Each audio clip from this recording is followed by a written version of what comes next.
Olá, tudo bem? Sejam todos bem-vindos.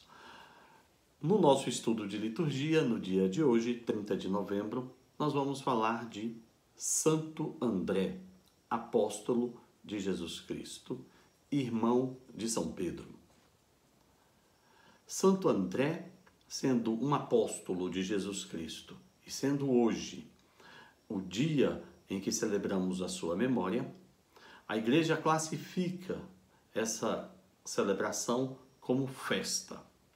Oportunamente, nós vamos gravar um vídeo falando sobre a classificação litúrgica das celebrações da Igreja, não é? As solenidades, as festas, as memórias facultativas, a missa do tempo comum e as missas votivas. Santo André, que celebramos hoje no dia 30 de novembro, tem uma peculiaridade.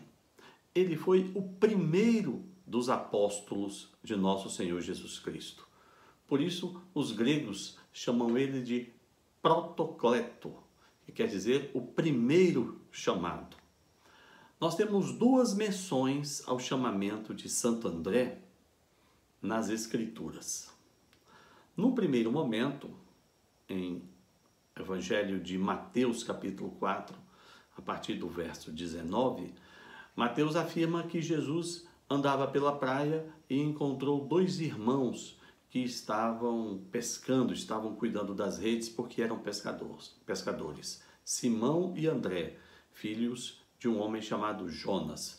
Jesus então diz a eles, vinde após mim e eu vos farei pescadores de homens. E logo após Jesus chama mais dois irmãos, Tiago e João, que também eram pescadores.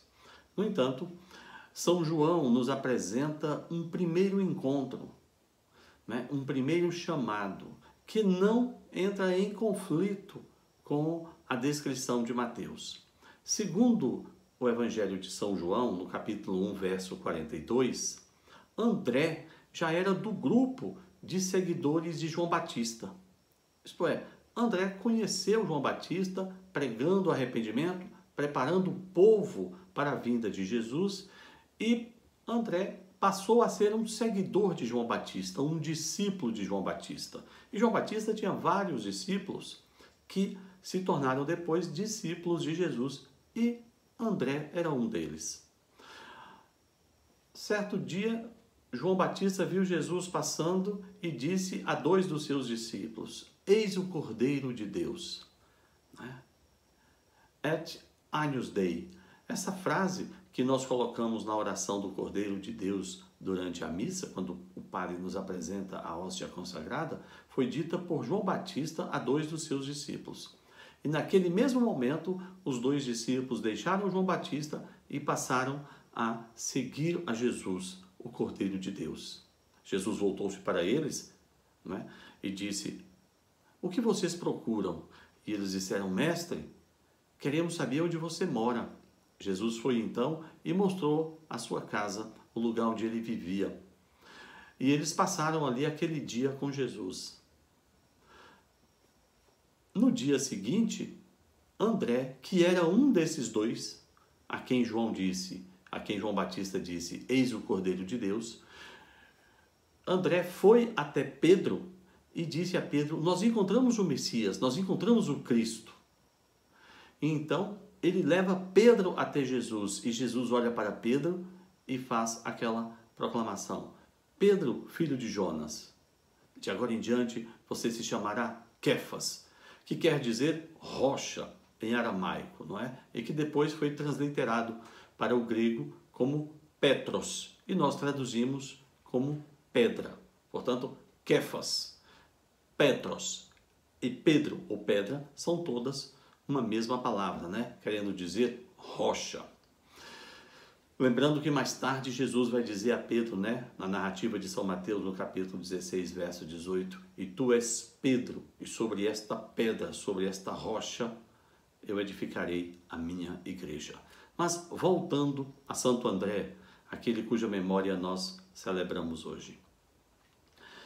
Santo André, então, além de ser o primeiro a ser chamado por Cristo para a condição de discípulo, você nota uma coisa interessante. Ele fica tão feliz, ele fica tão contente e ele fica tão comprometido com Jesus que a primeira coisa que ele faz é anunciar o encontro de Jesus ao seu irmão e levar o seu irmão à presença de Jesus. Então André não é só o primeiro discípulo, é o primeiro discípulo que se torna também o primeiro evangelizador, né, dentre aqueles que assim foram chamados. São Mateus, ele vai narrar no capítulo 4, verso 19, o encontro de Jesus com Pedro e André na praia, quando Jesus os chama para ser seus seguidores.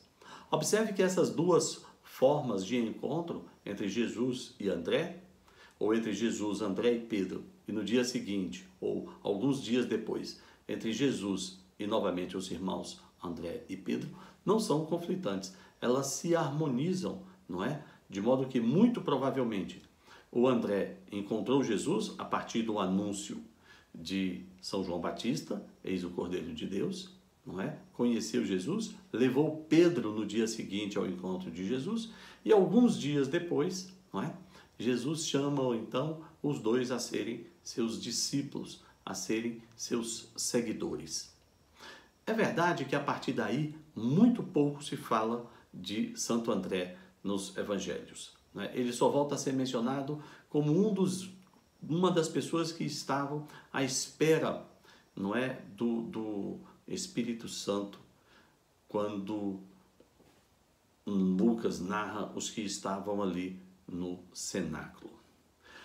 Muito bem, mas segundo os historiadores e a tradição apostólica, André pregou o evangelho ali ao redor da região da Turquia, onde, né, principalmente as margens do Mar Negro. Ele seguiu o rio Volga, não é? E foi até o interior da Rússia, do território onde hoje é a Rússia e a Romênia, por isso ele é o padroeiro desses países. Pregou também na região onde hoje é a capital Kiev, da Ucrânia, não é?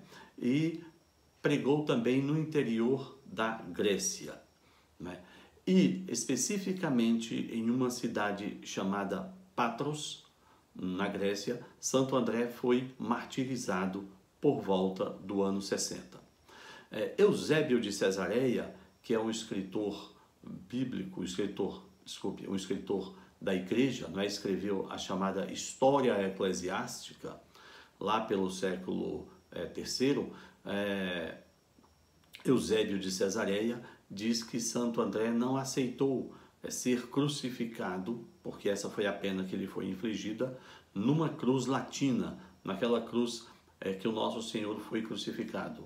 Então ele não se achou digno de merecer a mesma morte de Cristo e por isso ele foi crucificado numa cruz em forma de X, a chamada Cruz de Santo André, né? Lembrando que o seu irmão Pedro também, segundo o mesmo Eusébio de Cesareia, quando será crucificado em Roma, também não aceitará a dignidade de ser crucificado nos mesmos moldes que Jesus, e então ele é crucificado de cabeça para baixo, não é?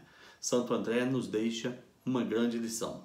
A primeira lição é a lição do seguimento de Jesus. Assim que João Batista diz, eis o Cordeiro de Deus, assim que ele toma o conhecimento de que aquele é o Cordeiro de Deus, ele passa a ser um seguidor de Jesus. E a partir do momento que ele se torna seguidor de Jesus, a sua primeira ação é chamar o seu irmão, é anunciar ao próximo, é dizer da alegria de ser um seguidor de Jesus. Santo André nos dá essa grande lição. É o primeiro e também é o mais humilde, um dos mais humildes seguidores de Cristo.